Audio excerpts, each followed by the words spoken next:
All right, if we want to get started. Yes. I am going to call this Downtown Development Authority meeting for Wednesday, September 9th, 2020. It is a virtual meeting. Do we need to do roll call? That's not a bad idea at the beginning. Okay. So just so that the secretary knows who's there. Okay. Yeah, absolutely.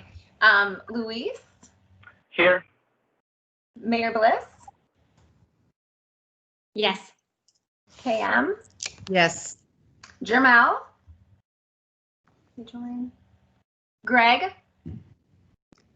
Thought I saw him on here. Greg, is your mic working? Here, sorry. Great. Jen? Yes, here. Diana? Here. Jim? Here.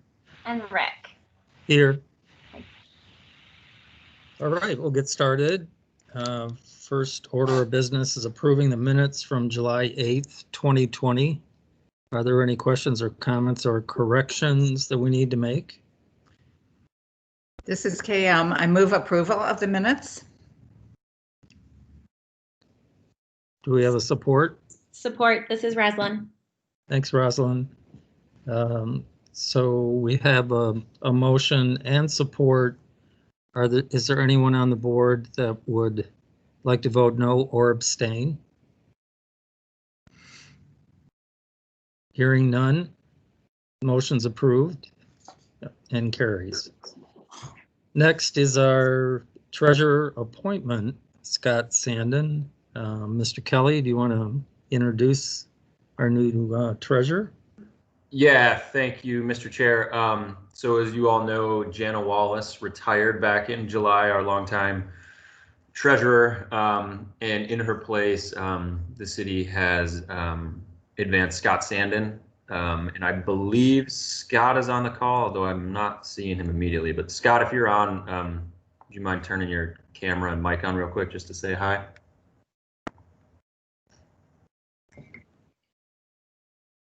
I am not seeing him. So maybe he'll be joining in a little bit, but we do need an official motion on this as the treasurer as an officer of the board. So I would recommend that we approve Scott as the new treasurer for the DDA. So moved? Was that Greg? Yes. Support. The mayor supports. Anybody on the board would like to vote no or abstain from this motion? I wish I could meet him first. Fair. Should we change our motion? I guess not. All right, hearing none, motion carries. Hopefully Scott will join us. Yeah, I'll keep an eye out, and if he does hop on, I'll make sure to let you know. Okay. Now we have the June 30th, 2020 financials, as well as the August 31, 2020 financials. Tricia Chapman is going to go through this with us. Welcome, Tricia. Thank you. I have been doing the financial statements and approving invoices and things like that since Jan has been gone, at least in the interim until her position gets hired. There were not too many changes between May and June on your balance sheet. There is going to be some adjustments once the final FY20 statements are done. The sale of 158 Oaks, also depreciation. So your fixed asset, that's a material change you'll see coming up in the next year. We did do accrual to pay the schools a partial payment back from captured taxes. So you'll see that reflected in the statements. Once the 2604 forms are completed, that'll all get trued up, and we'll make sure the schools, get all the money back that they are entitled to. If you have any questions on the 630 statements, I'm happy to try to answer them or to do some research and get back to you. Otherwise, I believe there needs to be a motion to accept Statement D, your list of expenditures. Are there any questions?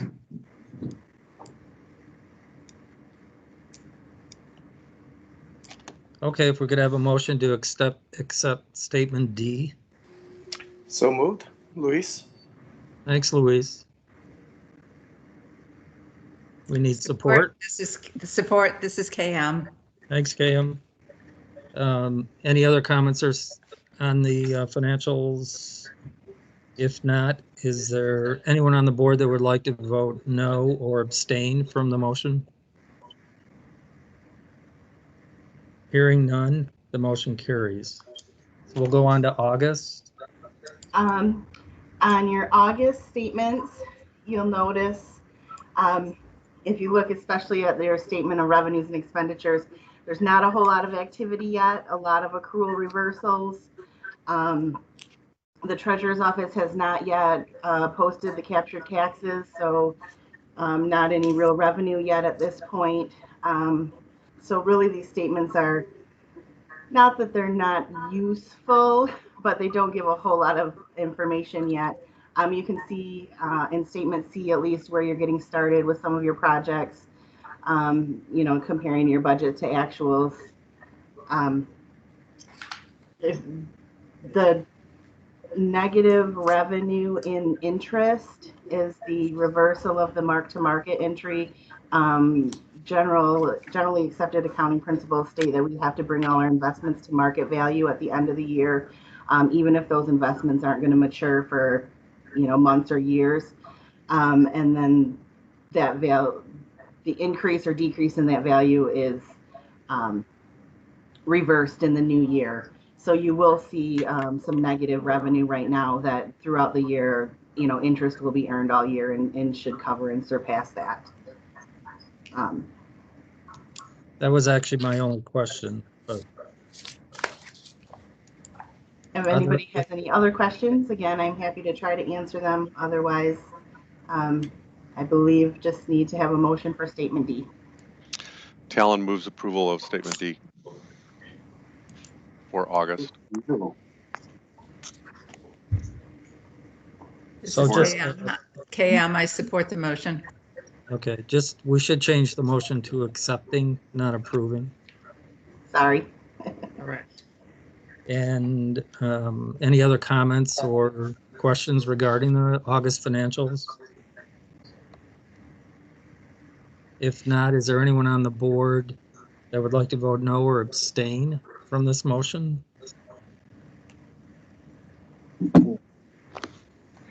Okay, hearing none, the motion carries. Next is,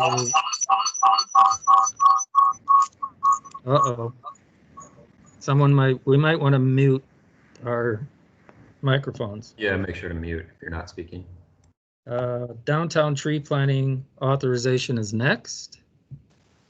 This is an optimistic motion. Good morning, everybody. Good morning. In your packet, you should find a 2020 DGRI tree planting and maintenance proposal from Friends of Grand Rapids Parks. So just a quick reminder that we've worked with Friends for a few years now to plant trees in working toward our goal to increase the downtown tree canopy from 5 to 10%. I won't go through the whole thing. I'll just kind of highlight a few changes. So kind of the big change from previous years is instead of planting 100 trees in each the fall and spring plantings, they're going to up it to 125 total trees for each planting, which will bring our planting total this fiscal year up to 250 trees. As in previous agreements, they are also going to maintain the previous trees that they've planted over the last 2 years, which is currently going to be approximately 400 trees. And then this year, we've also asked them to perform another condition analysis and update the GIS. So if you remember, last year they presented to us and they gave us the GIS, which was pretty thoroughly mapped out with the trees and the locations that trees were planted and could be planted, and then types of trees and other information around the trees. So we're authorizing them, or we're asking you to authorize them to do that work again this year, with it to be ready by next fall. And then we'll use that information to have a much more accurate count of how many trees have actually been planted in downtown, as well as use that information to inform where we should be targeting our plantings over the next year. And then the plan is in the intermediate years, we'll do a kind of a softer analysis and count instead of a full-blown kind of analysis. I'm happy to take questions, but I believe Stephanie Adams is here to also answer questions about this. Just a quick question, Melvin. What's GIS stand for? That's a great question, and I don't. It's like Geographic Information Systems. Yeah, there you go. What is it? Geographic Information Systems. Okay. I was going to say global, so I was close. I was trying to get a tree out of there, but there's no. Okay. Stephanie, do you want to add anything? Yes, good morning. Thank you so much for having us. I did create a little PowerPoint presentation if you guys wanted to see just a reminder of the maps, but we were able to, even with COVID, plant 50 trees this spring. It was one of the few projects that we were able to go out and do. And we've been able to figure out how to engage volunteers very easily in this project. The biggest question that we were asked for last time when we came to you was, can you plant all 600 vacant sites? And at the time, we weren't able to just from a capacity standpoint. So we did want to bring you a bigger opportunity so that we were committed to larger tree planting. So we're very confident that we can do this. And we've obviously had a great partnership with you guys over the years, and happy to share maps and photos of the work that we've done if you so choose to see that, and would love to answer any questions. Lauren Davis from my team, who is our arborist on staff and runs the program, is also on the call. I'm curious on the trees that we've already planted, how many have not survived? Is there a count of that, or? Yeah, go ahead, Lauren. I'm muted, correct? Everyone can hear me? Yes. So, yeah, as of right now, I mean, that's one of the advantages of collecting additional inventory data as proposed in this this proposal here. Roughly, obviously, street trees are a challenging place for trees to live. I would roughly estimate off the top of my head, that we're somewhere between, roughly 70 and 80% survival rate.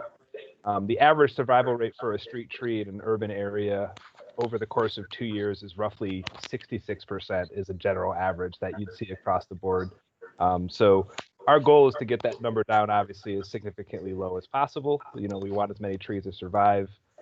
There's just certain things, obviously, that you're going to lose some trees. That's the game of tree planting. You keep planting, and, obviously we have a lot of different things that can affect the survivability of a tree in a downtown area, be development, traffic, various things happen to trees. So, but I would estimate between 70 and 80% survival rate. Okay. Is there an average height to the trees that we're planning that we're seeking to achieve? Yeah, so actually working in coordination with the city forester, Dan Coy, we've actually moved away from planting trees that have lower canopy height totals or small size class trees in a lot of the downtown area, specifically because of the limiting infrastructure of buildings. It's challenging to get benefit from a tree if it can't get shade canopy over structure or over sidewalks, over pedestrian areas. So we are aiming to kind of put some trees that are selecting species that can handle lower soil volumes, but still actually get some canopy long term. And so the challenge is getting them there, obviously, and remediating some of the sites. And so there's definitely work to be done with the city and public works to kind of, we all know those tree wells downtown that have an old stump in them or just a grate that hasn't been planted. And that's what we're working to get rid of. We want to put trees in the downtown area, where we know people want to be. And right now, being outside is one of the only places you can be. So let's make this as beautiful and green as possible and healthy and get all those benefits. And so we really want to maximize those high impact areas. Again, we do know where many of those are right now, but obviously with an ever-changing urban landscape, there's always going to be more opportunities and more development. So that's part of that ongoing analysis, is allowing you to best adapt to that. Chair Wynn, Talon, question. Yes. I'm thinking back to when we did some improvements at Monument Park, and a concern that one of the retailers had with visibility of their signage that might be blocked by trees. That was a significant issue that we had to deal with at the time. Wondering if we've had any feedback from other areas of downtown with the size of trees and the potential for blocking signage, or is that really not an issue? Just kind of curious about that. My only issue is the leaves blowing into the lobby during fall. I guess from our perspective, we do occasionally hear some feedback on concern with signage being blocked. We do try to work closely with the city to make sure that pruning's happening on a regular basis to improve that. And I think to Greg's point, the larger the tree that's going in and the higher up it is, and the less issue we have with that. But I think it is an issue that some retailers and commercial spaces point out.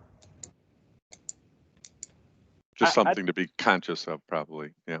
Yeah, and I would like to add on that too, that, selecting certain types of trees, species do have different growth habits. There are different cultivars of trees. So if there are, property owners, business owners, that have a preference for what we want to have happen, like we want to put a tree in, but if this type of tree or this shape of tree can work better for you, and that's going to get you on board to help us take care of it and be, pro tree, then we're willing to do that. There's definitely a large variety of trees you can choose from, and it really is right tree, right place, right purpose. I mean, that's how we plant our, all the trees that we do, so that we're getting those right benefits for the right situation. So just another question. I'm sorry, Stephanie. No, I just wanted to add to that we, just to Jim's point, is part of the maintenance that we do with our trees is after 2 years, we do come back through and prune them. And we also have a pruning contract with the city of Grand Rapids. So we are going to be pruning trees along Monroe Center as well. So there's lots of pruning opportunities that we do with volunteers. So hopefully that also mitigates and gives an opportunity for us to talk with business owners. So the scope of these 250 trees, is it just the DDA boundaries, or what is it? It is? Okay. That's correct. Yep. Okay. And then who handles the neighborhood trees, just as a side note? Is it the city? Yeah. Yeah. Yes. I was going to jump in on that. Okay. And I don't know, Stephanie, I don't know if you all are doing any work with the city in neighborhoods as well, but yeah, it's run through the city. Mm-hmm. We have a contract with the city to work on some trees, as well as we have grants that also allows us to work very closely with different neighborhoods. Uptown Corridor is doing something very similar with us in terms of tree planting, and we work really closely with residents to also plant trees throughout the city. And the city is going to be working on a free tree initiative starting next year, which we're going to help them make that happen for community members who want a tree in their private property. Okay. The last thing I was going to add to this is just that we do have, this is a budgeted line item for your FY21 priority plan. So this was in the budget. I'll move approval, Chair. This is Talon. Thanks, Talon. Support. Support from Greg. Thank you. Any other comments or questions? If not, is there anybody on the board that would like to vote no or abstain from the motion? Hearing none, the motion carries. Thanks for joining us. I was just going to say, I was going to thank our guests, and then I know Stephanie did have some slides put together, so we can share that with the board after the meeting, just for information. Right. Thanks, Tim, for pointing out how rude I was. Not thanking her. Thanks, Stephanie and Jim. Bye-bye. Thank you, everybody. Bye-bye. See you. Hey, Chair Wynn, can I ask one more question of Tim? Of course. It's related to trees, but not necessarily the contract with Friends. So the beautiful mural, the welcome mural, I've had a couple of folks ask about the trees and the greenery around that space. Yeah. Is that something that we're working on to clean up a little bit with MDOT? We are in conversations with MDOT on that. Kim, who's about to step up for the holiday lighting repairs, may have a little more information. I think I know we've been having some back and forth with them about getting that work done, but have run into some delays. Kim, is there any info you can add on top of that? Yeah. Even so, I think about a year ago, it was even Stephanie from Friends Grand Rapids Parks, and I sat down with them to talk about that space and what we could do. They said it's on the city to maintain that area, as I understand it, and clean it up and prune it and weed it. And I know Stephanie and I had asked him about like being able to do kind of like butterfly gardens and all that kind of stuff. And it didn't seem like they were very open to it 100%. They were willing to look into opportunities, but it would be on the city to take care of it and maintain it. They were not open to changing the fence that was there. Originally, we had talked about doing a tree line instead to be able to delineate people from getting onto the highway, but they were not open to that. They're very there's a lot of restrictions on what you can do, I guess, in that space. So we're trying to work with them. It's just an ongoing conversation as of right now. Okay, thanks. I can follow up on the city side. Thanks, Kim. Yeah. Okay, thanks. Kim, you want to describe the holiday lighting proposal? Sure. Okay, so each year, the Goal 5 Alliance has continued to prioritize winter lighting and holiday decor. This year, we're able to work with DeVries again to continue and expand our efforts in order to create a vibrant and safe and beautiful downtown during the holiday season, and also year-round with lighting investments. So this year, numbers of support are a little higher, as a lot of our decor's lifespan has expired, and we are looking to replace and also expand decor again within the downtown. Areas for expansion include some new interactive fixtures at Rosa Parks Circle, new decor all along Monroe North and Ionia Street, also expanding decor to include new improvements of lighting or on the lighting that was added on South Division that's currently in progress and almost completed. And also expand decor on Bridge Street to get past the river. Normally, it's always been just like along the bridge and the beginning of Bridge Street, but not like into the business corridor. And we want to make sure that they're included.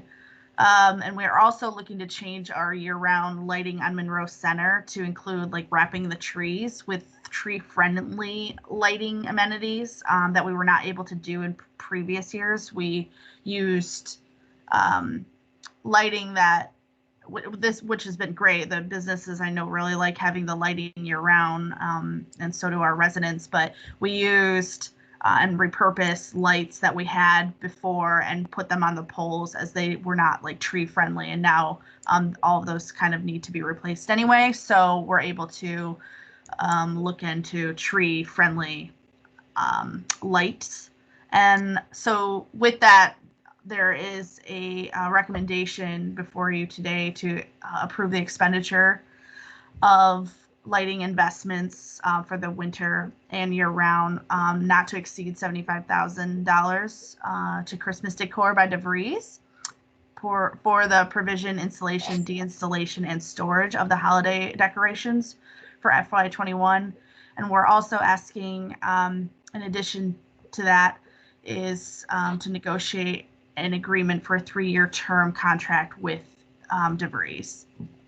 And with that, I'm happy to answer any questions that you may have about our program. I believe Bill Pringle from DeVries Landscape is on the call with us as well. So we're both happy to answer any questions that you might have. Any questions for Kim or Bill? So this request, Tim, is just for the ensuing year, not a 3-year deal approval? So what we're asking is for authorization for this fiscal year And then as Kim mentioned, we are hoping to move into a 3-year contract with them. We do have estimates for the upcoming 2 fiscal years. And Kim, could you maybe touch on those? Yeah, happy to chat about that. So this year's a larger ask just because of we haven't replaced a lot of the decor in certain corridors and they're looking pretty rough. So this year's a larger ask. Next year, by working with Debris for a projection, we'd have to replace Rosa Park Circle next year. And that's a big chunk of our lighting. So roughly we're looking around like 62,000 of an ask next year. And then 2022 is just basically maintenance and upkeep and reinstallation. So that would drop down to a little over 32,000. And that's just a projection. That's not including if, we have some new street improvements and electricity is added to those areas where we can add more lighting and expand into those areas based on the Goal 5's recommendations. So this, Kim, this was put out for bid? Yep. And, unfortunately, due to COVID, we didn't get a lot of responses. Most companies that are capable of doing what DeVries does are outside of the state and outside of the country, even like Canada, that really, specialize in holiday decor and lighting. And right now, we didn't get a lot of bites for submitting a proposal due to that. But we've worked with Debris since 2014, I believe. And luckily, they are local here and they are able and capable of doing all of the needs that we need, which is really great. And we're fortunate to have that here. Yeah, I think just to add, I think being able to work with someone locally on all of the projects is really important for us right now. So that's a priority. I also wanted to point out again on this item, Kim mentioned that we're spending a little more this year, although the amount that we're requesting was also in the FY21 budget. So it's within our budget. This is what we anticipated. So I just wanted to make that reference again as well. Thank you, Tim. Any other questions? I have a question on the timeline. Since they are holiday lights or sort of winter lighting, I was wondering why the tear down occurred so early in January. Because if I recall, at least what we've done in the past, they're white, so they're not necessarily holiday themed. Some of them. Okay. Yeah. So like certain infrastructure that we add, like Monument Park, is extremely like retro holiday theme. So we'll take the holiday specific decor down right after the new year. And then we leave all of the lighting up until usually March, early March, end of February. So the lighting stays up. And then the lighting on Monroe Center will be able to stay up. As we mentioned, we're trying to get approval for the trees to be lit now. But we always coincide with our Parks Department and know that they have always requested to keep the lights up as at least for the duration of skating, because it really helps with that ambiance and safety and security, and it just looks nice. So we're always working with them. As long as the skating is happening, we're able to expand and we can keep them on as long as we want to, actually, in reality. Okay. Okay, good. Any other questions? If not, I'll accept a motion to approve the expenditure. This is Diana. I move approval. Thanks, Diana. This is KM. I support. Thank you, KM. We have a motion and support. Any other comments or questions? If not, is there anyone on the board that would like to vote no or abstain from the motion? Hearing none, motion carries. Thanks, Kim. Thank you all. Next is Blue Bridge lighting repairs. Yeah, I'm gonna hop on for this one. Real quick before I get into the item, though, I did want to point out that Scott Sandin has joined the call, and so I was going to allow him to just turn on his camera and say hi quickly. Scott, you there? Good morning. I am. My sincerest apologies. I apparently still had the summer 9 o'clock meeting time on my calendar, but I do appreciate this opportunity. Just to briefly introduce myself, I'll just quickly give you a little bit of background. I've been with the city for almost exactly 10 years. My anniversary will be a little later this month. I came to the city. I'm a licensed CPA for approximately 25 years now. I started at the city in utility finance, moving to fiscal services for the last 8 years. Prior to the city, I worked in the private sector, corporate tax, most notably Meyer and Amway corporate tax department. So I do feel that my private sector experience gives me a unique perspective in my current role. I did work with Jana Wallace, mostly on the tail end of the DDA and other authority budgets, as well as in her capacity as debt officer with some bond issuances and the required disclosures relating to that. So I'm very excited, very much looking forward to working with this team deeper on the budget side and also getting into some of the financial reporting and project type work. So thank you. I appreciate this opportunity. Thanks, Scott. Yeah, thank you, Scott. Any questions or? Yeah, I'd be happy to field any questions anyone has. Commissioner Talon wanted to meet you, so I don't know if he had anything in mind to ask Oh, you. super happy to be here. Again, apologies for my tardiness. I'll make sure I get the appointment right next time. No longer on summer hours. Well, Tim insisted on 8 a.m. this meeting, so. Rick's going on vacation tomorrow, so we wanted to make him work the day before. I know, right? So. The one other addition is that following up on the mayor's question about the right-of-way near the welcome mural, I did just hear from one of our partners over at the city, and I believe the city just came to an agreement with MDOT for maintenance of that space, and they're expecting to get it cleaned up in the next week or so. Good news. And FYI on that. Thank you. Thanks. And Scott, good to see you. Appreciate your work. Thank you, Mayor. All right, Mr. Kelly, what's wrong with the Blue Bridge lighting? Nothing anymore, fortunately. But this item is a request to approve the DDA share of funding of an amount not to exceed $30,000 for repairs that just took place on the lighting system. The total project cost on this was $80,000, with the city covering the other $50,000, and the work included installation of 53 new fixtures, as well as 11 new walkway lights.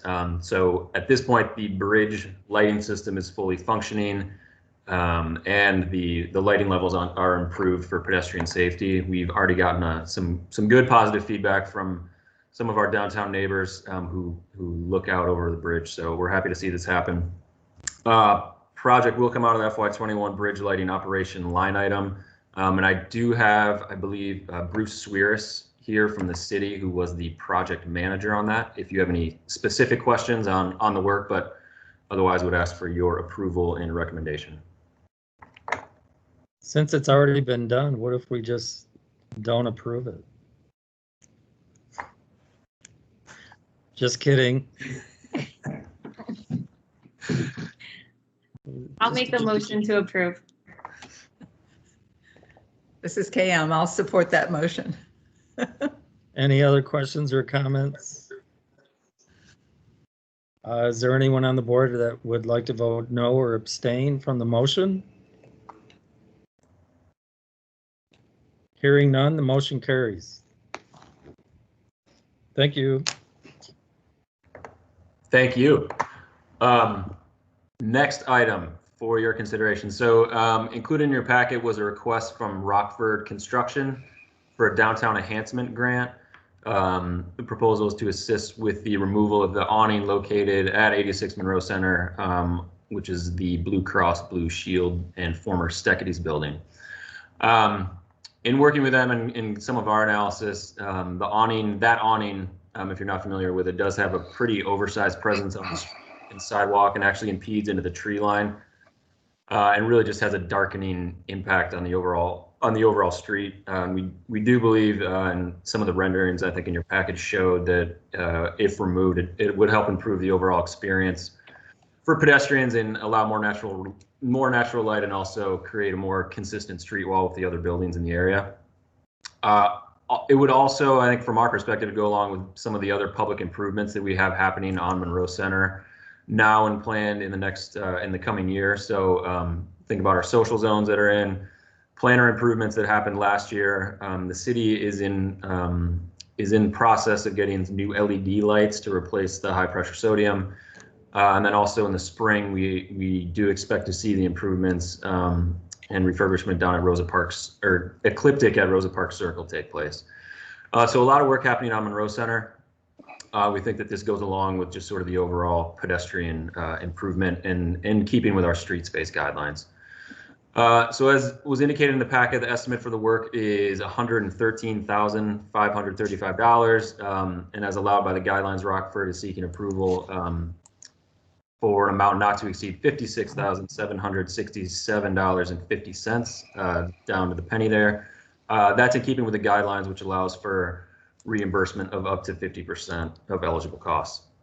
I will remind you that enhancement grants work on a reimbursement basis and can only be used for eligible activities as defined by the DDA statute. So we would reimburse them based on the actual cost. One other piece to add here is that it was suggested yesterday by one of our legal historians. So Dick Went seemed to recall that there may have been an encroachment agreement that was executed with the city when the awning was installed. And it may have provisions related to its removal. So after you kind of get a little bit more detail here, I would suggest in the motion that it be amended from what was included in the packet to state funds would be limited to paying for eligible activities, as I mentioned, and also in accordance with any previously executed agreements. And all this would be clarified and verified before we entered into the downtown enhancement grant agreement with Rockford. So kind of a lot of detail there. I do have Jeff Edwards here to walk you through a little bit more of project specifics, but maybe before Jeff hops on, are there any questions about the motion or the item? No, it is a huge awning. It is, which I think speaks to why it is expensive. So maybe if there are not any specific questions on the ask, Jeff, I believe you were on the call. If you want to add anything to what I mentioned there. Sure. Thank you, Tim. And good morning, everyone. I apologize. I had to log on with my phone, so I don't have a screen I can share with you. But Tim mentioned that you did have the renderings and some of the existing condition photographs, which I think illustrate what we're trying to accomplish in terms of opening up that section of the sidewalk. Prior to COVID, I worked very closely with Tim, other business owners on Monroe Center, the planning department, the chamber, to really look at ways that we can continue to improve the vitality of Monroe Center from a business and resident and pedestrian experience. And this is one of the items that we had identified as a building owner down here as we were talking through enhancements to the lighting and trees and other streetscape features that Tim mentioned. And we really saw this as an opportunity to have a more consistent streetscape facade with the other buildings along the corridor, and also allow more natural light to penetrate through and really just open it up to better enhance that experience for not only pedestrians and visitors to Monroe Center, but also our tenants. Blue Cross Blue Shield of Michigan is a major tenant in this building. And then we have the credit union on the ground floor. So really want to make it a comfortable space for them as well. And we believe that this project will facilitate several of those goals. That's a nice rendering, Tim. You just put it up. Yeah, I just put it up. I was scrolling through our packet, and I'm not sure if that was in there. So I just wanted to make sure everyone had a chance to look at what the after images look like. Any other questions for? Does anyone know if that is how the building originally looked?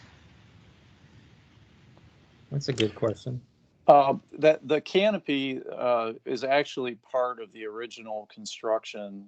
When this was originally built as the Stackatee department store, that canopy was part of the building at that time. And I believe that was, I believe the construction was sometime in the mid to late 20s. Actually, I think this improves the appearance of the building dramatically. As do I.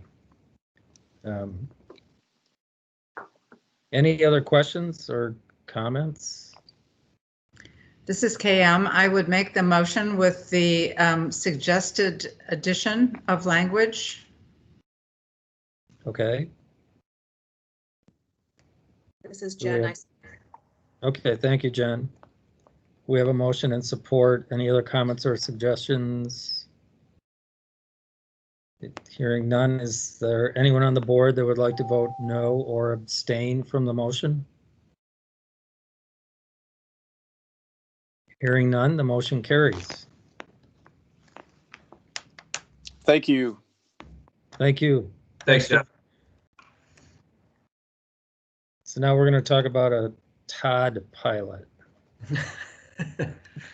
I think it's pronounced TOD, but you know, that's jargon. Yeah, I'm going to. I think as chair, I do have the privilege of renaming something. I mean, the chair should have some privilege.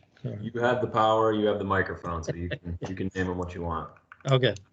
I think Mark Miller is on and I believe unmuted, so he's going to walk you through this item as well as the next one.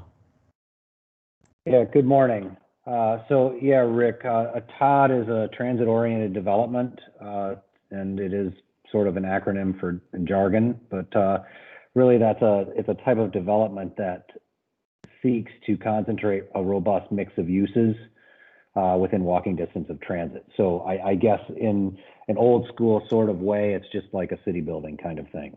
But it's something that is used quite often these days to refer to a sort of an intensified development pattern. And this project that we're talking about is really a component of the Rapids ongoing planning project that relates to that transit-oriented development along the entire Silver Line corridor. So it is a multi-jurisdictional project that they're working on. And we're really focused on a very small part of that is at near the corner of Wealthy and Division, actually Division and Logan, Division McConnell, where one of the transit stops are. And this component of the project is really a way to pilot or test things in a lighter, quicker, cheaper sort of iterative way in a series of places. So they plan to do this work at this location, also at Burton and Division, and then 44th Street and Division. And in this particular case, they're focusing on what they're referring to as everyone's plaza. So they're really going to be looking at various things that they can do at these intersections to test ideas about making them more pedestrian friendly, more bike friendly, more connected, potentially more activated. I think I have another slide in here that begins to show where some of these interventions are that might help us to better understand what's going on. But really, so I mean, I think that we're focused really on this particular intersection. The rest of the project is still using the same consultant team, but it's being funded in a different way through the Rapids project. We're just really augmenting the project in this location.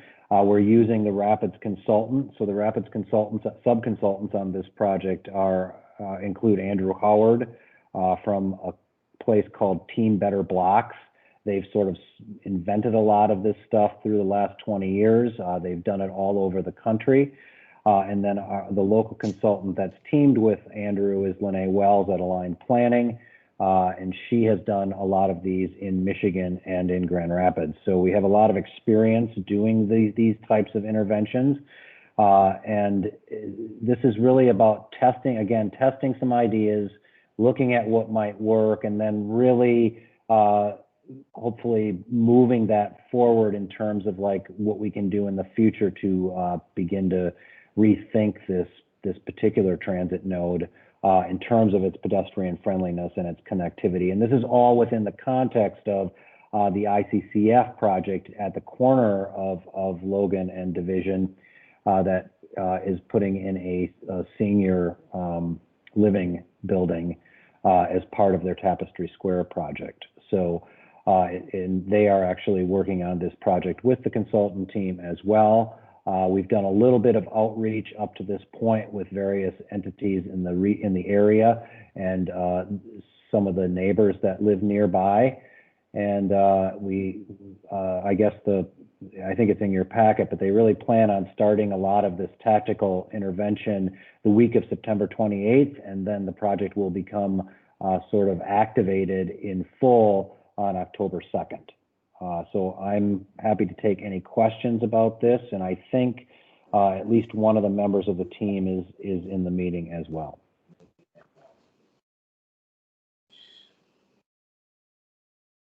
Oh, I guess I should highlight the fact that what I'm asking for, or what we're asking for, we're asking for 150,000? Or no, sorry, that's a different project. $50,000 not to exceed for the consultant fees and for the materials required to implement the project. And this should be noted that this was in Gold 3's line item in our priority plan for fiscal year 2021. Chair Wynn, this is Jim. Hey, Jim, go ahead.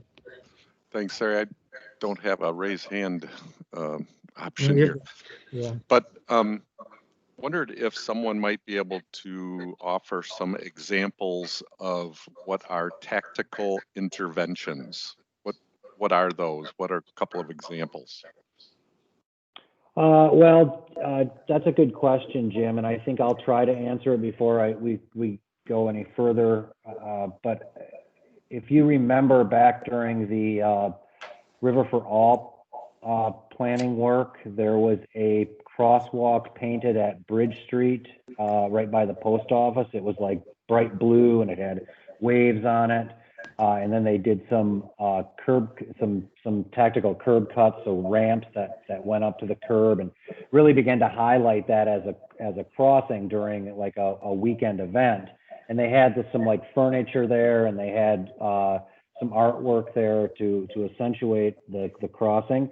And then I think as a result, so that's the tactical aspect of it. And then the reality is that at some point after that, we began having discussions with the city of Grand Rapids and collaborating with them to actually build a more meaningful and long-lasting crosswalk there. So that tactical expression really helped us move forward in terms of building the real thing. So that's one aspect.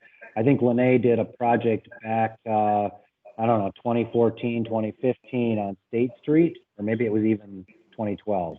So that was it was called Restate. So that was another local tactical project that was done that did lead to other physical changes on that street. That helps a lot. I definitely remember Restate. That was a great project and a lot of fun. Mr. Chair, this is Greg with a question. Go ahead, Greg. Mark, the proposal mentions data collection and daily monitoring of test site, and you mentioned a couple of times about trying to see if the solutions were successful. What data is being collected, and how is success measured?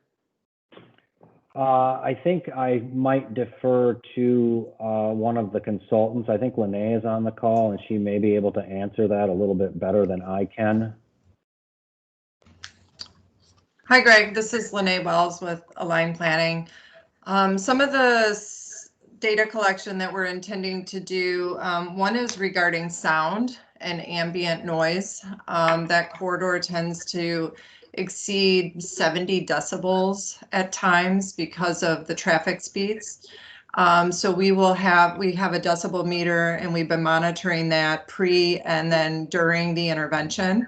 As we know, ambient noise can affect, mental health. It's quite an issue when people are walking, biking, even kind of residing and using Division Avenue for their trip, for their commute. So that's one. Traffic speed. So we have a monitor that is telling us how fast vehicles travel. There are instances where vehicle travel exceeds 50 miles per hour, which is fatal for pedestrians, bicyclists when they're hit. So we're going to be doing a speed study to determine how traffic speeds and how and if they lower during these tactical interventions. We're also going to have QR codes at the site regarding just questions related to placemaking, the quality of the space, the overall experience. And then we're going to be documenting the use of any new crosswalks to see, do people tend to use the new crosswalk over just sort of jaywalking? And I don't like that term, but just crossing in unmarked locations. We have a high school at the corner of Logan and Division, and there is no marked crosswalk at that major attraction. The students, we've observed that they tend to just cross wherever feasible when traffic disperses. And it's a very dangerous situation. We've had probably, I think, 4 pedestrian fatalities on Division Avenue since we began this study. We've had 2 or 3 instances of vehicles hitting storefronts on Division Avenue since we started this project, and countless other crashes. So anything we can do to slow speeds and make it safer is going to be a win for this project. So another way that we're documenting the success is just on-time performance for the Silver Line. One of the techniques is that we intend to paint what's called a bus box. So the area in front of the Silver Line station red, to just denote that that is a space reserved for the bus. We're hoping it raises awareness for motorists. We hope that motorists abide by our bus only lane when they see that red paint. And it's a way to just ensure that the bus has full access to that travel lane, which helps with its on-time performance. So those are just a few of the data collection topics that we're looking at that day. Thank you. Very robust collection, and clearly saving lives and protecting property would mark it as a big win.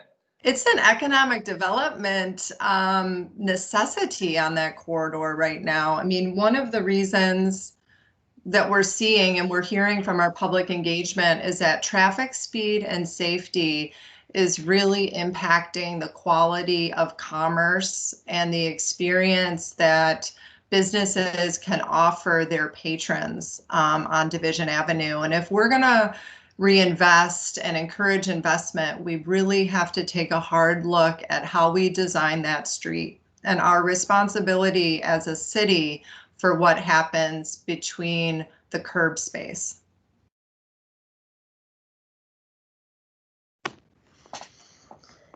Thank you, Lene. Thank you.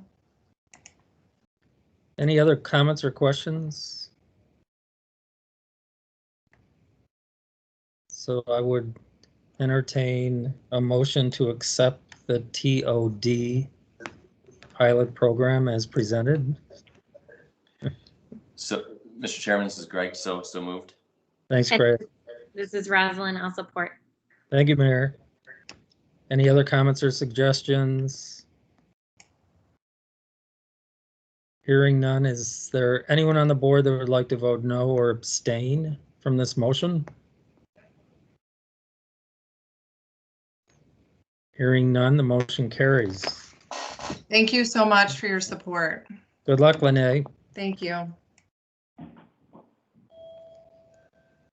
So now we have DAKC Common Notice Phase 2. Mr. Miller, you're back up. I am. So this is a revisit of a project that we did last year. It was the Disability Advocates of Kent County and their consultant Common Notice, who did a lot of what we referred to as an inclusive charrette process, using test pilots to create a series of prototypes that they were able to expand on and begin to address certain features of an accessible downtown and what we can do to begin to rethink parts of our downtown in the public realm in terms of making it more accessible for everyone. And I think our plan today was to have a presentation by, I know we have Dave Balkowski in the audience. We have Amelia from Common Notice in the audience. So I think that they were planning to give us a presentation, a brief presentation of sort of a recap of where they are based upon all of that work that we did last year. So I'll plan to turn that over to them. I'm not sure who is doing that presentation, but I know we have it queued up, ready to go. Yeah, good morning. This is Todd Herring. Todd's here. All right. Thanks, Todd. Great. I'm going to attempt to share my screen so that I can get this presentation up. Are you guys able to see my screen there? Yes. Yep. Okay, great. First time using the Microsoft Teams. Sorry about that. So yeah, thank you, Mark, Tim, everyone at Downtown Grand Rapids, Inc., the Downtown Development Authority Board of Directors, and of course, our partners in this work, Disability Advocates of Kent County. Thanks for having us today. We're excited to present as brief as possible. There's a lot to process to go through, but I'll try to keep it as brief as possible. Of our 2019-2020 research report, as well as a picture of our plan of action for 2020 and 2021. As many of you know, we started this work more than a year ago asking a simple question: how can events and spaces be more accessible in downtown Grand Rapids? And in partnership with Disability Advocates of Kent County and Downtown Grand Rapids, Inc., we decided to approach the problem using a methodology called inclusive design. It's a human-centered design methodology that pairs those most excluded by a problem with those designing the solution. The benefit of this approach relies not only on designers gaining a greater understanding of the practical implications of the problem at hand, but more significantly, inclusive design accelerates innovation, as designers benefit from the lived expertise developed by the most excluded. So with that, the Citizen Initiative for Inclusive Design was established through a series of design charrettes. And I'm sure you're wondering, what are those things? But we'll get into that. Where we bring together the most excluded due to disability, which are known as our test pilots, with designers, architects, city planners, event producers, students, and educators. And we were eager to understand how the most talented professionals in planning, design, and architecture might benefit from an otherwise untapped expertise, disability. And what we discovered was a bit more than we had expected. The first of many discoveries was just how immediately impacted the perspectives of our participants were. And we lead with this as a core to our findings, as the next real discovery was that the original problem we set out to research was asking the wrong question. Instead of how can events and spaces be more accessible, we should have been asking, why aren't they accessible in the first place? Why are accessible spaces and events still excluding so many people? It might seem obvious, it certainly was to our test pilots, but as the design charrettes played out, it was clear that the most significant barrier to accessible events and spaces in downtown Grand Rapids was just getting to them. Neither city administrators, designers, planners, this board, or educators were fully aware of this. In truth, many might not have believed it otherwise. After all, how can a city with 70% of our pedestrian pathways, which are currently compliant with the ADA, still be considered inaccessible? So how could our existing accessibility efforts still be falling so far short? It became clear, without an understanding of the practical implications of inaccessibility, a bias towards legal and budgetary implications, not people, often drives the prioritization of accessibility design and accessibility maintenance.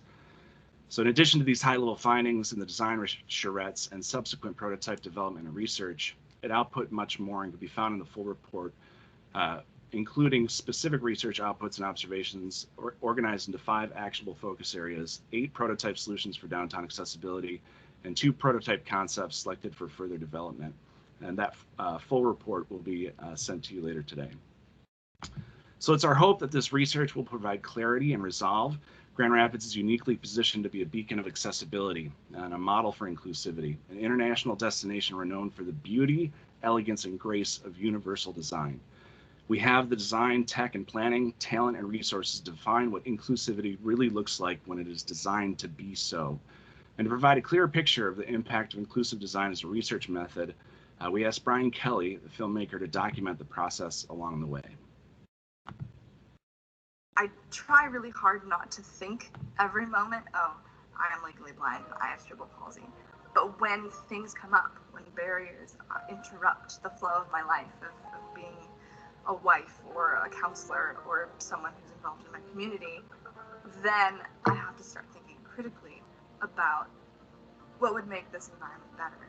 I like my independence, and I value my independence more than anything. But I've never been able to receive help easily, and for me to have to ask for it, it just tears at my soul and who I am, because I don't like things to look hard for me. It's been almost 7 years since I've been in a wheelchair, and it's amazing. I don't even remember what my life was like without having a chair.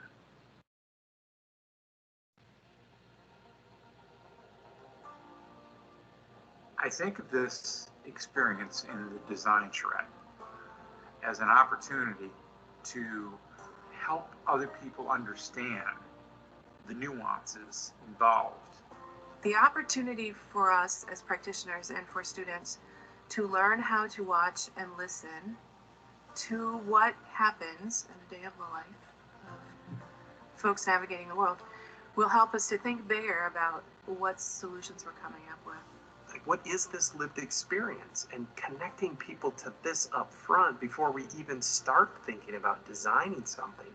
What I love about the process of the charrette and being a test pilot is that someone is having a forethought to make decisions based on the most excluded group. That should be mandatory, that every designer see the lived experience and they see the struggles.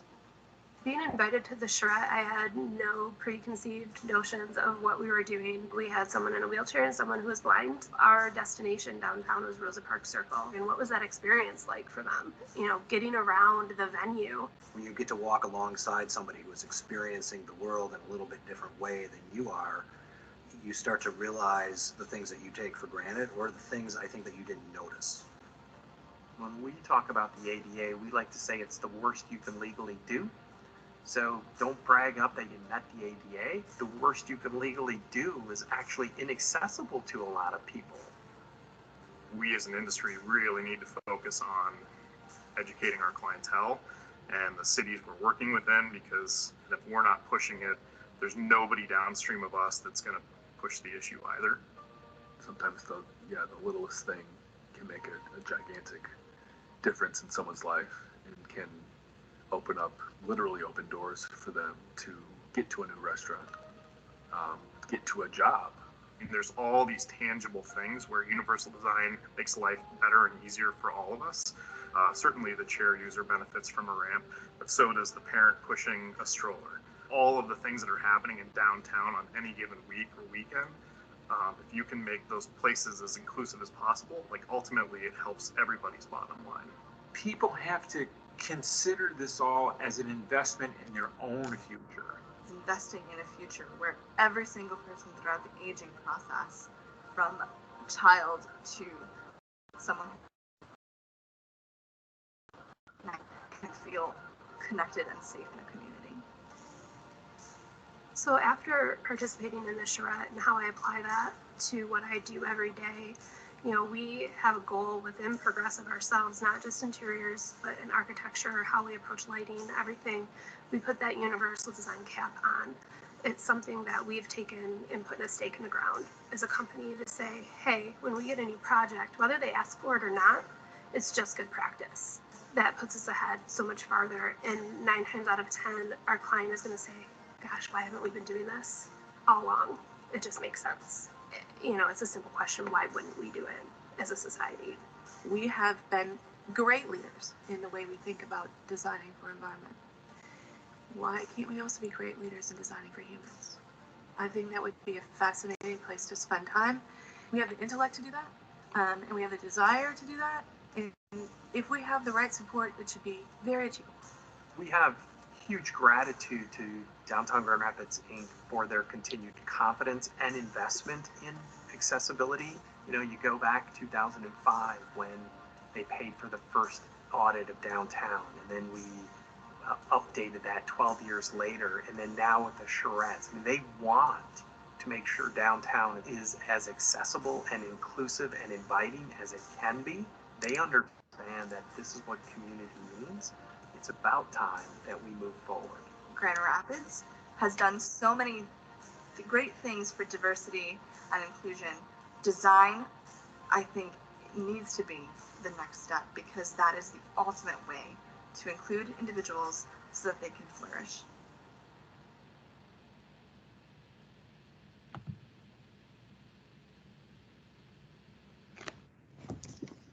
Questions of accessibility in downtown Grand Rapids are deeply complex, but our research revealed 5 key themes representing the underlying framework that is hindering a truly inclusive future for Grand Rapids. When we ask ourselves why are accessible spaces and events still excluding so many, here's what our research revealed. First, disability is excluded. Disability is significantly underrepresented, underserved, and undervalued. Most participants who do not identify as disabled are unaware that 80% of people will experience disability in their lifetime. And because of this, most assume the invisibility of disabled people in our community is due to natural demographics, not man-made exclusion. Further, disability demographics and statistics do not reveal that disability is the only cross-categorical minority group that anyone can join at any time, transcending age, race, ethnicity, gender, sexual orientation, and socioeconomic status. Second, we design for average. And by designing for average, we exclude the social, cultural, and economic vitality disability brings to inclusive communities. When we design for the majority for average, we are actively practicing exclusion. And exclusion is the unintended consequence of ability bias that limits the perspectives and capabilities of those designing, building, and maintaining the environments and experiences of downtown. Similarly to the experiences of fellow minority groups, individuals with disabilities are too often not consulted in the planning, design, and management of city projects. And many express frustration when they are included in a review process, not a design process, too late for meaningful input and advocacy. This inherently perpetuates harmful, non-inclusive, and inaccessible design tendencies as part of the broader practice.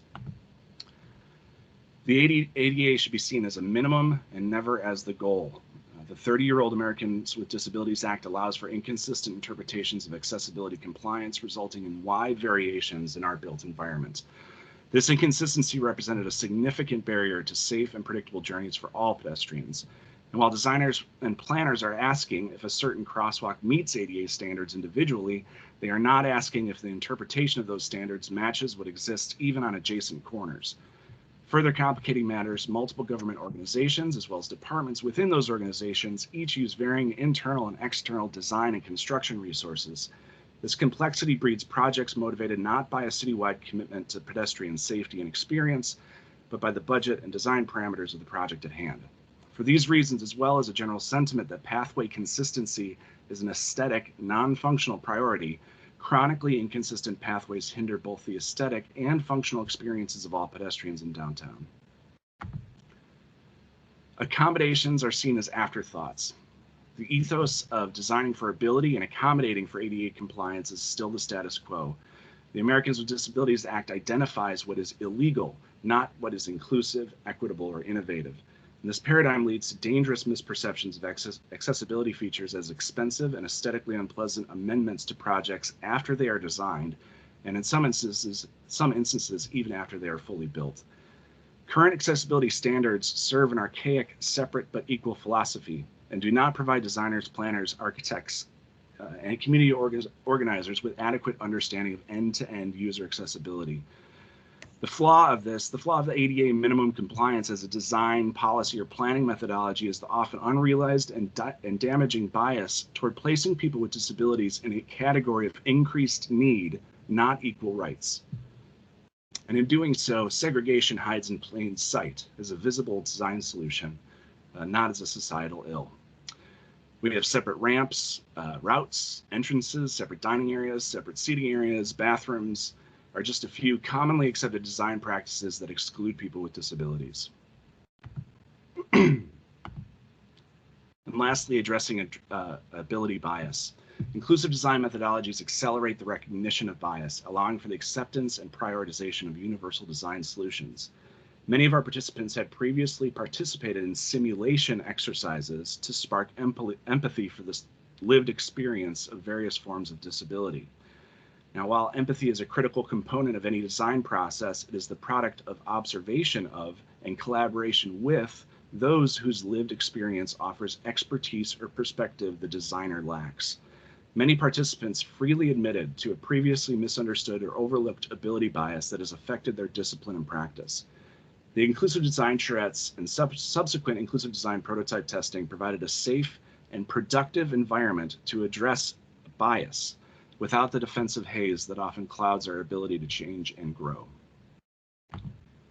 So moving forward, in partnership with Downtown Grand Rapids, Inc. and Disability Advocates of King County, we plan to specifically address what our research has told us. Beginning with the most complex, existing public policy and accessibility law has not set up for success the varied organizations responsible for our built environments and public services. Over the next year, we will work across multiple organizations to create an adaptive strategic plan that can act as a charter agreement for collaboration and consistency. It will consist of a set of values and design principles that serve as an alignment, communication, and accountability tool for agencies interdependently building an accessible Grand Rapids. Moving forward, we must address how we manage these efforts, not one organization at a time, but as a community as a whole. Second, we'll continue to address the flaws and barriers of our existing pedestrian infrastructure, and we will do so in a way that reveals the practical implications of these hazards to those who can fix them. As one of the prototypes last year, that we tested last year, we discovered how current pedestrian pathways and intersection assessments may provide details about a crack that is in the sidewalk that can be fixed tomorrow, but those assessments don't tell you about the person who's stranded by it today. The Inclusive Design Assessment Program will combine inclusive design training with regular, actionable assessments of our downtown pedestrian pathways.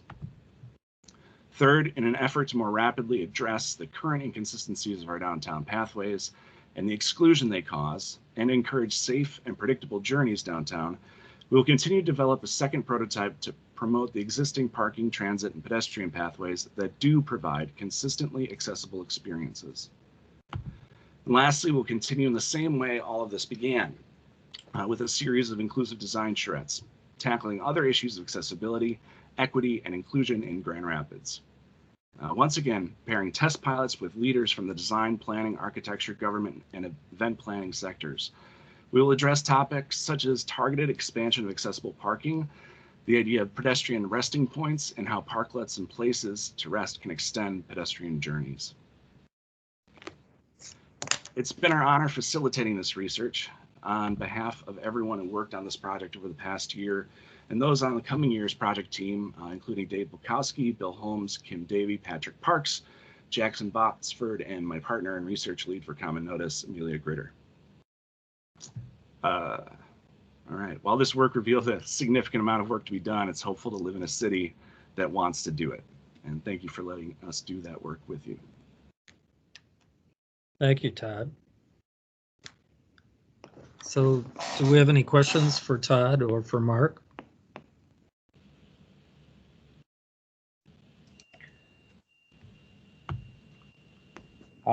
So I just want to say that we're really excited to continue these initiatives with disability advocates and Common Notice. We've been working with them pretty intensely over the last couple of weeks, just finalizing some of this work and hoping to springboard into our next round of work that we're asking for today.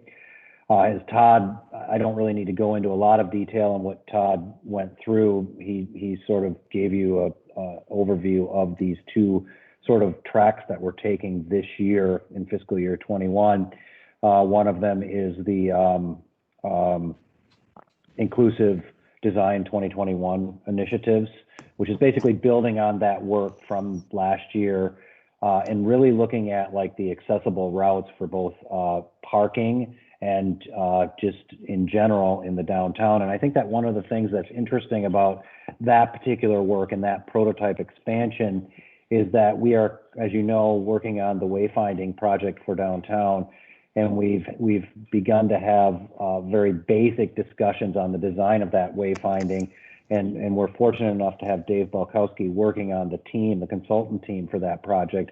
So we're optimistic that we can weave some of this pathway research and discussion into our future wayfinding as sort of a layer onto it that does inform folks who are using wheelchairs or who may be partially vision impaired or fully vision impaired as they use this system and navigate our downtown. So I think that we're seeing some practical things come out of this even today as we continue to do our work. So that initiative is one aspect of it, and the other one is the actual the strategic plan, that Todd alluded to, and how that really will begin to queue up some of these things for the future, for the next 5 to 8 years of work that we can be doing downtown. And it really looks at like the alignment and communication and accountability between the various entities that are shaping our downtown, including DGRI, the City of Grand Rapids, Kent County, the Rapid and Mobile GR. So that's part of that aspect as well. And so those two things together we're requesting an authorization of $150,000. That's $50,000 for the Inclusive Design 2021 and $100,000 for the strategic plan. And those were included in the fiscal year 2021 planning and priority plan in the goal 3 budget. If you have any questions of either myself or Todd, I'm happy to answer this. So Mark, you mentioned Dave. Dave, you'd like to make a comment? Yeah, thank you. I want to simply quickly echo the comments that Todd and Mark have made thus far.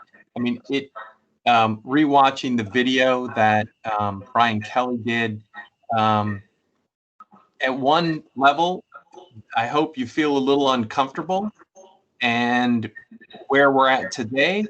And at the same time, I hope you feel fired up about the work we're doing, because we really are fired up about this work. And, the test pilots are so excited having this opportunity. As I promised 15 months ago, we're not resting on these laurels. We helped, through this work, we helped leverage a grant with the Wagon Foundation, which funds Patrick Park's position in business development. So we really are working extremely hard to create a fee-for-service model for this work going forward, and have had a lot of conversations with various entities in town. So again, the work that you're funding is not only leveraging stuff here. I can tell you that it has massive envy around the state of Michigan with our network of Centers for Independent Living. So again, thank you for the support thus far, and hopefully a positive vote on the support going forward. All right, thank you, Dave. So Tim, just a question. I think when this work concludes, at least for the recommendations, is that something we plan to, I don't know what the word is, but maybe adopt into our sort of requirements for future development requests that we're entertaining? I think that's definitely part of what we've been talking about with disability advocates for a number of years. I think what that looks like in terms of policy for the DDA, I think still remains to be seen. But as you all know, we are often approached for incentives, participation in development, improvements to buildings, and I think also investments in street spaces. So I think we would have some ability to adopt these and codify it so that we can really start to move the needle on it. I don't know specifics on what that looks like yet, but it is perfect. So Mayor, how about the city? Would the planning department adopt some of this? Is that the goal as well, or? It is the goal. So I've already talked to our city manager about it. So we'll be following up and making sure that the city has all the information that was presented today. But I mean, this really is a joint effort. So there's a lot of work to be done, and it has to be done together. Yeah. Any other questions? Mr. Chair, this is Greg. Yeah, Greg. Quick question on what is the time frame for the deliverable? I know one of the projects has 2021 in its title, but when would the committee expect to have the final deliverable?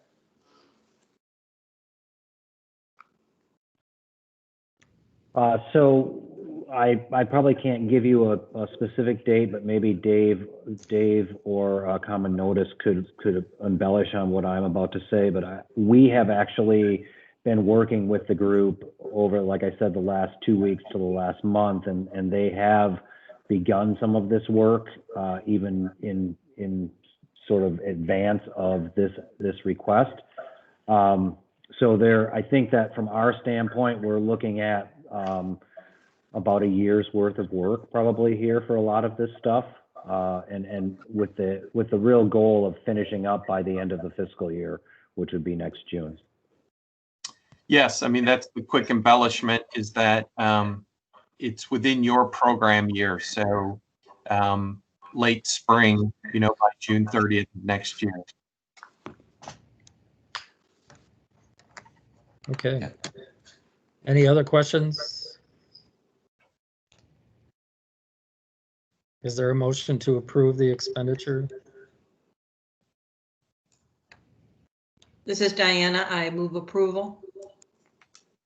Thank you, Diana. This is Jen. I support. Thank you, Jen. Any other comments or questions? Is there anyone on the board that would like to vote no or abstain from this motion? Hearing none, the motion carries. Thank you, Todd, for the presentation. I appreciate it. And Mark.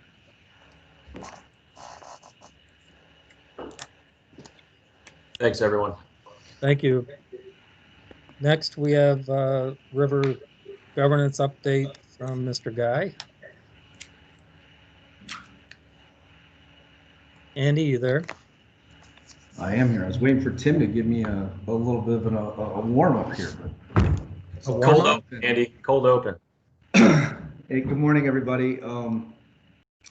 Yeah, I'll just give you a brief update on the river governance process. We are joined this morning by Kathy Blaha, who, if you thought 8 a.m. was early for a meeting, is joining us from Colorado. So she's had a couple of spots of tea, and I'll throw it over to her after just a couple of big picture comments on the process. Amanda, are you advancing this slide so I can give you cues? Sure, I can do that. Thank you. You can go ahead and advance one slide. So as you guys all know, and I won't dwell on it, we have a big vision for the riverfront as a community. It actually started about 100 years ago in some of the early city plans. In the more modern incarnation, it started to resurface conversations about the river and the riverfront and improving accessibility in parks and trails in the early 2000s with the Green Grand Rapids process. We have advanced that conversation through GR Forward and identifying the opportunity sites and a little more regional connectedness. And of course, Grand Rapids Whitewater it continues to advance on the in-channel improvements in the water. As you can see, a very big vision. We're nearly proposing to double the amount of riverfront park space, open space in the immediate urban core. We're proposing to more than double the miles of trail that we have in the urban core. Importantly, that expansion and connection of those trails integrate us more into the regional trail system. So the White Pine system to the north, trail system to the north, and eventually you'll be able to get all the way to Lake Michigan as we expand the trail in downtown, and Ottawa County blazes the trail up towards Millennium Park. And of course, going from 0 to more than 9,000 feet of whitewater rapids in the river, which would be truly unique. So One thing I realize I'm neglecting to put in here is we're also working on some benefits, a benefits analysis of what all this work means, but I just wanted to kind of highlight that the opportunity here, I think we're all agreeing, certainly through this governance process, is big enough that we need to establish a new organization, some new organizational capacity to help manage the development and overall the sustainability of the trails. Thank you, Amanda. We have done a lot of community engagement around the river over the last 10 years. As you all know, we are also finding opportunities to broaden and deepen that engagement, and Kathy will talk more about that in a minute. But over the last 9 months or so, we have held a series of workshops. We have gotten out on the river. We have brought in best practice communities working on similar infrastructure reuse conversations around the country to help guide us through understanding better what governance best practices could look like and what could work for us. Next slide, please, Amanda. We have also established a project committee. And as you can see here, it's a very diverse group of people. I think Kathy will also talk a little bit more about centering equity and inclusion and diversity in this project, in this process. And from our perspective, as the facilitators of this project, that starts with representation around the table. So you can see a very diverse group of folks here, really getting to work here on identifying a governance strategy. So our goal here today, as I get ready to kick it off to Kathy for this slide, is really just to provide you an update on this process. We have some draft recommendations emerging that we're starting to share more broadly around the community for some input and feedback. We can certainly answer any questions and take any feedback here. And I think if we could also gain a little affirmation that we're heading in a good direction, our plan will be to come back to you probably at the end of this year or early next with some more finalized recommendations. So with that, I'll kick it over to Kathy. Good morning. Good morning. Thank you, Andy. Can you hear me? Yes. Great. Good morning, everyone. I just want to build on a little bit of what Andy's been talking about, this broad group of people who came together actually more than 5 years ago. Some of them have been working on these issues. And so when the consultant team, including myself, started, we spent a lot of time talking with the members of the OLC and with other stakeholders in town to get a sense of kind of a starting place and what were people thinking about and what was important that we should know in terms of moving forward. So the first thing we heard was that Grand Rapids has a legacy of really great public-private partnerships. This is not a new idea for Grand Rapids. It's got great experience. People are comfortable with it. Both the public sector and the private sector are comfortable with it. And so we need to build on that. And the way to build on that was to leverage that more formal structure with more community organizations, community partnerships. The idea of being more inclusive, broadly, including diversity, equity issues as well, was really important. Having been part of this effort for many years, there were many who were ready to go. So let's not let grass grow under our feet. The folks were not afraid to think about envisioning a best-in-class project for Grand Rapids, to think out of the box, both in terms of eventually what it will look like, but also certainly how a team comes together to make it happen. Early on, the vision was sort of thinking about Grand Rapids and thinking about downtown, your purview, but we quickly found that it made sense looking on the maps and talking to people that we ought to be thinking regionally. The opportunity here was much greater and the connections fairly easy to make. And then, of course, everyone wanted to make sure that this whole idea was sustainable, that there was funding streams out there to operate and manage it in a best-in-class way. Next slide. So one of the things we did right away is, as Andy alluded, we took a look around the country and we specifically looked at 4 case studies where we knew that these themes of community engagement and a focus on diversity, equity, and inclusion were important. So we looked at the Waterloo Greenway in Austin, Texas, at the 11th Street Bridge project in Washington, D.C., at the Detroit Riverfront Conservancy efforts there, and in Memphis with the Memphis River Parks Partnership. And we supplied Andy and his team with a whole set of findings from interviewing those folks and understanding better what they were doing. And this slide is just a few of those points. One of the things we learned is that these very strict private-public partnerships are evolving, and that in order to meet the visions for these, what we call signature parks, you just need a bigger team. And so to think in terms of teams and not so much in terms of single players, a public agency and one nonprofit, but to think much more broadly. All of these efforts started with an equity plan, a set of principles that guide not only the implementation, but the long-term management, very important, with very clear measurables about what you're after.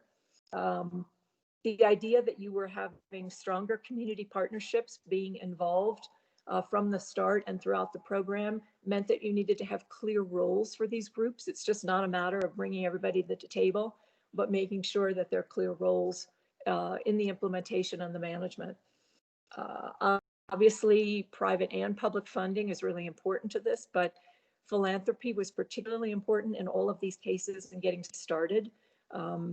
Foundations, individuals, corporate sponsors, others played a big role in the planning effort, and also ensuring that diversity, equity, and inclusion had a plan and a set of measurables from the start. The other thing that's really important, as we saw, and you know from some of these case studies you're familiar with, that the implications for what happens on the ground in a rather small project reverberate throughout the city. So not only do we need to think about project goals, but we need to think about policy and the implications that this project has on the city, economic development issues, social issues, transportation issues, mobility issues. And so there needs to be a policy framework to support the project goals. And last, not surprisingly, the roles of all the players, the community organizers, the city, the principal nonprofit, these evolve as the teams gain experience. They learn to understand who does what best. Board membership changes, committee roles change. So to be expecting that all these things will evolve and they're not going to be the same way they were on day one. Next slide. So the combination of talking to people in Grand Rapids, talking to the OLC members, talking to the city team, county team, in combination with looking at what was happening outside Grand Rapids, led us to these 6 guiding ideas, if you will, about what we should create in Grand Rapids. And they're pretty straightforward. Develop a structure that builds on Grand Rapids public-private partnership, but do it in a way that leverages that strength with more community engagement. Build this idea of a networked team, build a more inclusive network team with clear roles, all supported by what's known now as a backbone organization, somebody who can facilitate, bring people to the table, make sure that the plan and the roles are all implemented.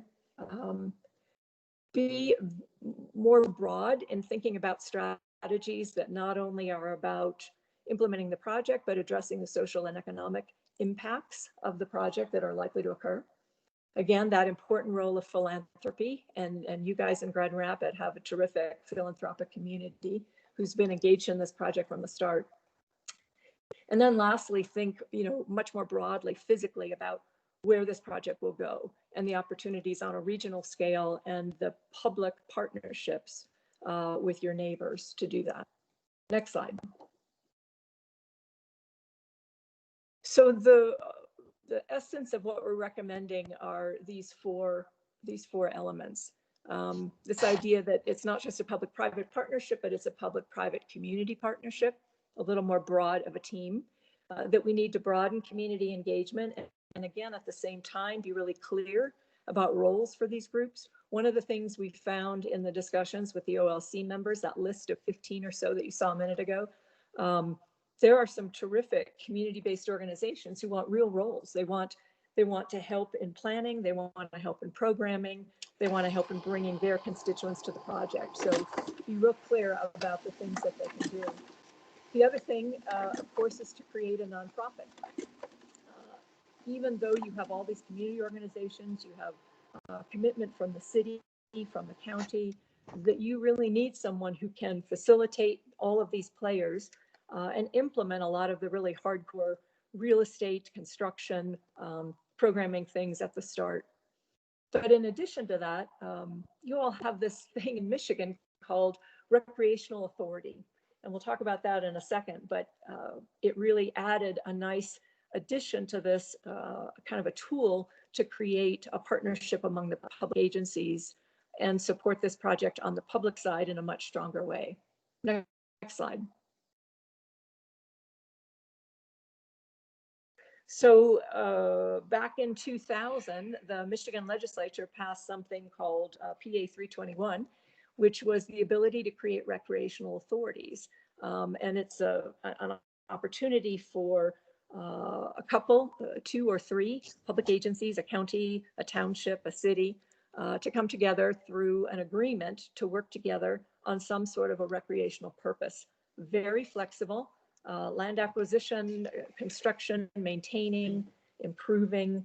There are a little over a dozen. I think there's 13 of them now across the state. The experience has been really, really good in terms of how they can work together. They create their own team. It's a separate authority, a separate board that is single purpose. Its purpose is focused on making this project work. There's one in Traverse City, Iron Ore Heritage Recreational Authority. These guys have been around for, gosh, a dozen years, having really, really good success working as a team. So we think that would be a great addition to add to this idea of a network, not only the nonprofit facilitating a lot of the community-based players working with the city, the county, but separately the city and the county and potentially additional cities and counties to facilitate this regional vision. Next slide. So this is just a quick summary of what we think the next steps are and what we're talking with the OLC about. During our discussions over the past 6 months or so, we developed a set of principles which really guided our focus on governance and what kind of governance we wanted. We want to evolve those principles so that they are more broad and sustainable throughout the life of this new team and this network. We want to shepherd through the creation of a new nonprofit, a mission, a vision, a set of principles for it, a business plan for it, how it will work with the community-based partners. Right away, we need to develop an equity plan, this idea that everything we do now needs to be underlined foundation for what we go forward. We need to develop a framework plan, which really takes a lot of these broad ideas and goals for the river and turns it into a set of actions and tasks for moving forward. Once we have those plans and we have those new entities, we need to make clear who does what, outlining roles and responsibilities, making sure we embed community voices. We need to get started on the recreational authority. And one of the first steps is to create a steering committee that allows the public agency partners to navigate how they want to proceed. And then as these roles and responsibilities become clear, there'll be a series of memorandums of understandings between the nonprofit, between DGRI, potentially with DDA, with the city, with the county, that really takes all of those tasks and action steps and players and lays it out in a really clear way about who does what and when. Next slide. This is just a quick timeline showing you that sooner is better. A lot of things have started. We're on the ground in spite of COVID and trying to get teams together electronically and get people working on principles. The creating of the new nonprofit, we'll be working on that in the next 3 months, looking at mission, vision, and some purpose and goals, working on an equity plan already, the framework plan, pretty much trying to put a lot of things in place and rolling by mid to late 2021. Next slide. And then lastly, this is really just, again, to reinforce those lessons that we learned, again, from our local conversations as well as our case studies. Build on your partnership experience. This is not something new. There's familiarity out there. There's comfort with that. Build on that to bring more players to the table. Use your philanthropic partners, yes, to get started, but also to innovate. We all know that philanthropy is in a wonderful position to be a little more willing to take risks and try new things to allow you to be that best in class. Think about ways to sustain engagement. A lot of people have been at the table for 5 years. They either want to do something or they want to move on. So get them involved in very specific ways that they can help. Be comfortable with experimenting. Detroit Conservancy had a great story that when they started, they weren't sure how to put together their board. And so they just said, everybody can be on the board, which is not necessarily what works in all places, but they started with a board of 43, which is huge. And then as people began to understand what was going on and trusted each other, that shifted. The board reduced its size. Many people went on to committees, task forces, roles began to be clear, and everybody got comfortable with where they wanted to be. This whole governance structure, this nonprofit, recreational authority, the community partners, needs to be embedded in the broader civil network. As we talked about, there are policy issues. There are implications for how what we expect success of the project will impact property values, development issues downtown and in the broader region. So think about policy that needs to go with the creation of this project. And then as we are now in the middle of a pandemic, and hopefully we're coming out of it, this is not something we anticipated when we got started, but it's an opportunity to think differently, economically, socially, environmentally, and use this project to demonstrate some of those new values and principles coming out of what we're learning through this COVID process. And so we're suggesting that we use this project as a signature renovation project moving forward. So that's all I have, and I'm happy to answer questions. I know Andy is as well. And as he said, as this OLC makes its final deliberation over the next 3 months, we'll come back to you later this year or early next year with a much clearer sense of where we're going and how we're doing it. Any questions at all? I Chairman, think yeah, it's go ahead. Jim. Hey, Good morning. Jim. Thanks for the update, Kathy. I guess I just wanted to throw this out there, raise this. I was struck by repeated mentions in the presentation of the county as a partner, and then realized, and I may have missed this along the way somewhere, but it's kind of a change of name from restoring the rapids to the Grand River Corridor Revitalization, which to me feels potentially a bit more broad than simply restoring the rapids in downtown. So I guess what I'm wanting to ask a little bit for perspective on is, what is the vision of the role for the county, since it's mentioned so often, and is this project become a larger, longer corridor kind of effort that encompasses more than, for example, downtown Grand Rapids, Plainfield Township, and Granville? Does that question make sense? Can anybody talk about that a little bit? I can say a few words, and then maybe Andy can also talk a little bit about how it evolved. When we first started with the project, we looked very much at the city. We looked at the River for All plan. We looked at the Goal 1 Alliance work, and it was very much about getting started in the city. And the short term, I think, still is focused on the city. But as we looked at maps, as we found that the county and some of the other players were willing to engage, it became clear that it was a short step to go from working focused on the city to make these connections regionally to have a much greater regional economic impact.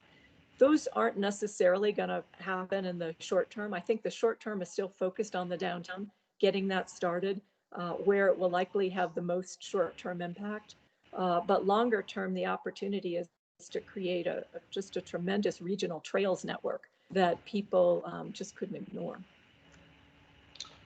Yeah, I would just add a couple of things as you just to immediately bounce off of Kathy's trail comment. As you look at the regional trail network, downtown really is the gap in the connection of that larger network. So some good focus there. You know, just a quick overview of the history on this. You know, as the Grand Rapids Whitewater concept emerged, I think we really understood that as a catalyst project, which as we explored it through GR Forward means a lot for the edges of the river banks and the opportunities for trail connections, multi-use trails, parks, open space, and mixed-use development. As we look at that corridor, Jim, really the two major regional assets of Riverside on one end and Millennium Park on the other is just a really important recreational, social, economic corridor for us to focus on. And as we've kind of developed that understanding, it's also why we were intentional about seating the city and the county around this process with Administrator Britt and Manager Washington. And I think roles and responsibilities are something we'll continue to work through, but definitely trying to nurture that partnership because this opportunity is so significant for our community. I appreciate that context and background. And am I on here? Yep. One of the things that also struck me was a fair amount of focus on recreation. And I guess I just want to note that historically, Kent County has never done recreation. We've always done infrastructure. We've tried to create regional parks. We generally don't do recreation, I guess, in a sense, a little bit in Millennium Park, but mostly our focus has been developing large regional parks that people can access and use in their own creative ways, and we have not provided the programming for that. So if there's a vision for the county being a recreation partner, I think that we need to think about the kind of culture change in what the county has done in parks historically. So I just throw that out as some background and perspective for moving forward. Yeah, thank you. And I don't think we've gotten that far yet. I'd defer to Kathy's perspective on this as well. But I think what we've seen as we've explored national models is that it's the partner, oftentimes the nonprofit or the team of partners, community organizations that are really taking the lead on those activation, programming, recreational aspects of these amenities. Kathy, do you have anything to add to that? Yeah, I think that's true. I mean, one of the things that we didn't say about this recreational authority in Michigan is that if you look at the case studies out there, there's a dozen or so. Number one, they're mostly about trails, trail building, trail management. And number two, all of those recreational authorities have nonprofit partners, as well as sometimes they're involved with a city and a county and a township. There's always a nonprofit. And generally what the nonprofit is doing is bringing volunteer help to managing the trails. They're bringing programming assistance. So again, it's this notion of sort of a network of players all bringing their best skills to the table.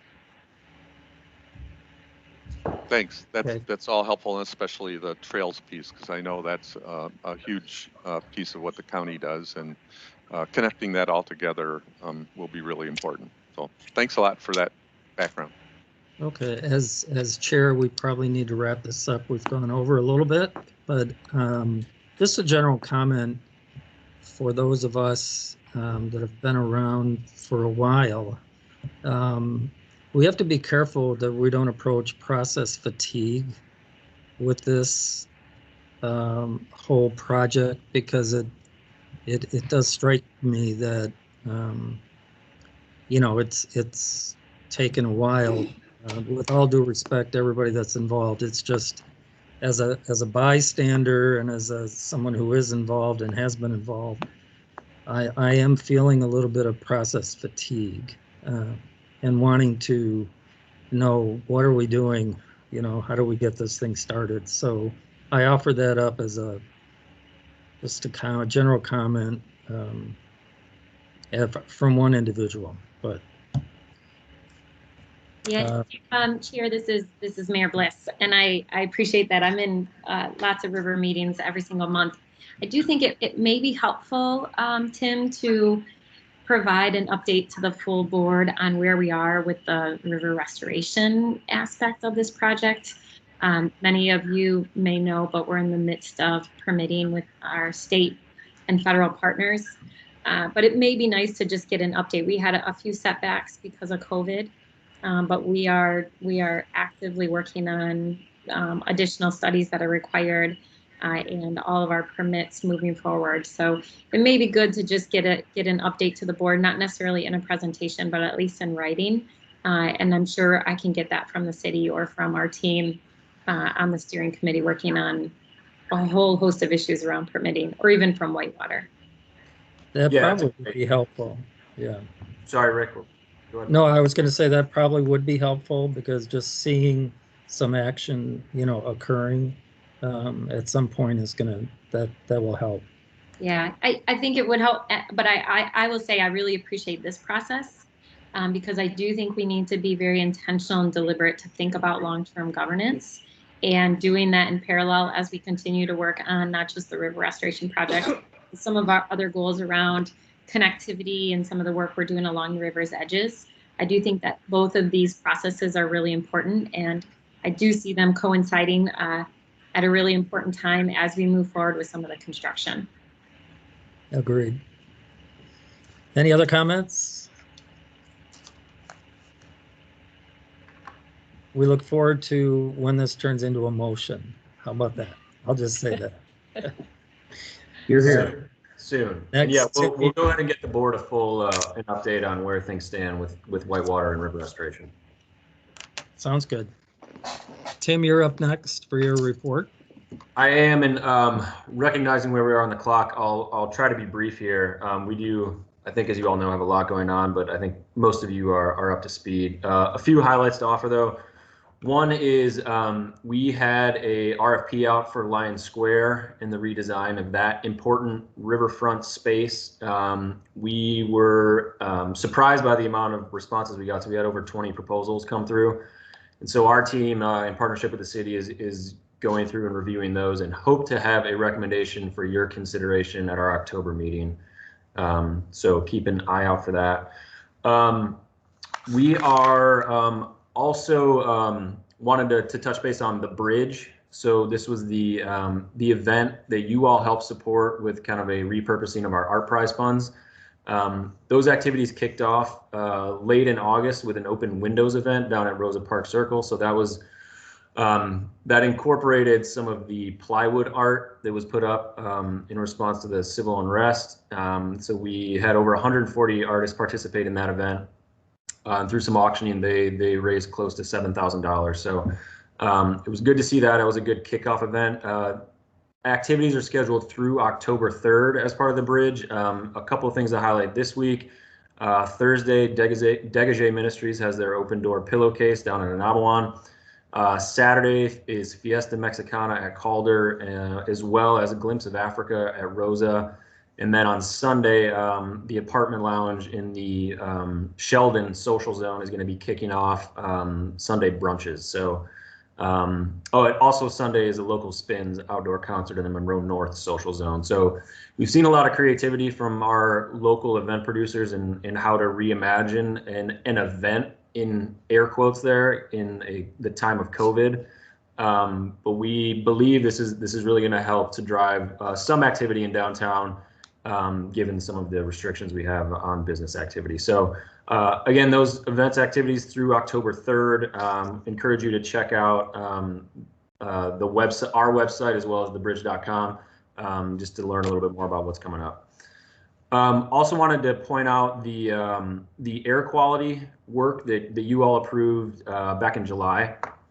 So Rapids Air Quality is still in progress of securing the final 2 neighborhoods, but they have had some really good response from neighborhoods. So they have confirmed support from Creston, and they're awaiting confirmation from Roosevelt Park, as well as Burton Heights.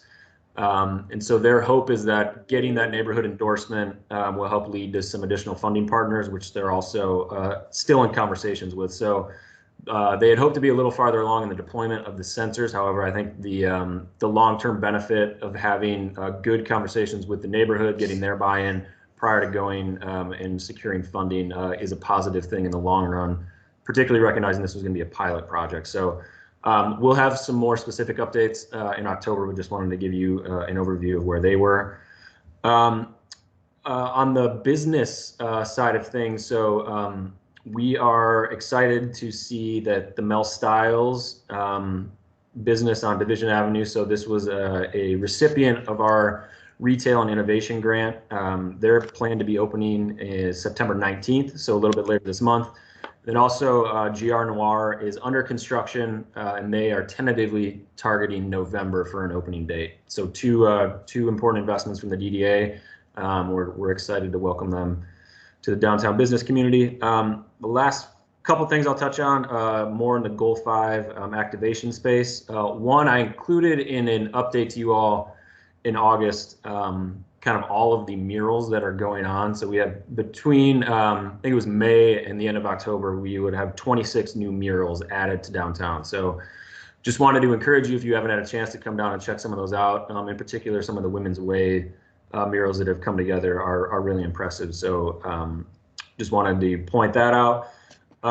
In addition, the Van Andel Arena Plaza improvements, if you haven't been down there recently, those are just about finishing up. We expect to have substantial completion by the 22nd, so just a couple weeks away. We just last week, the trees, some of the planning went in, so that plaza is really starting to come together and look good.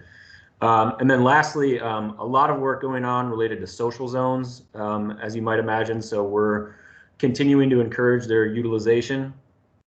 We are also now in earnest, partly because of the weather change, starting to think about how they will be activated in winter. We do intend to keep those active throughout the winter. So we currently have a survey out to all the businesses that are adjacent to get their feedback, both on how they've been performing to date, but also to solicit ideas on how they might be repurposed for the winter, as we intend to continue to activate those year round. Those are some quick highlights, and I would be happy to take questions on anything I mentioned or anything else that might be top of mind for the board. Just a comment, it was nice to look at those traffic counts and the year over year from for August, which I assume is from the social zones, or because there was quite an increase, which is really encouraging. Yeah, you're talking about the ped count. Yeah, the ped count packet. Yep. Right. Yeah, we do think there is some tie in there. So yeah, it's good to see that there's some additional activation based on those investments. Any other questions for Tim? Tim, if Kathy got off, I was remiss in thanking her for joining us. Kathy, if you're there, thank you very much. If you're not, Tim or Andy, if you could convey that, because we appreciate her getting up so early. Yeah, we'll do. Okay. Next is public comment. If there's anyone on this virtual meeting that would like to make a comment, now is the time. If you would kindly raise your hand.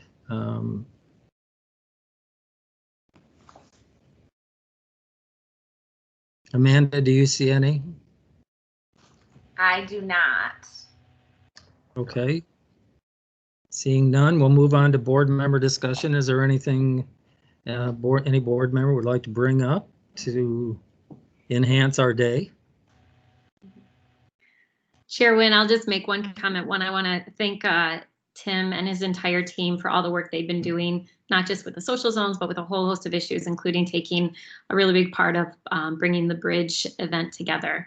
And I'll add for everyone that I'm ready and eager to embrace winter, and just received in the mail a portable battery operated heating blanket. So there's lots of ways to stay warm while you're outside, and hopefully we can get some ideas out to the community on how they can still stay cozy and warm and enjoy the outside and support our local businesses.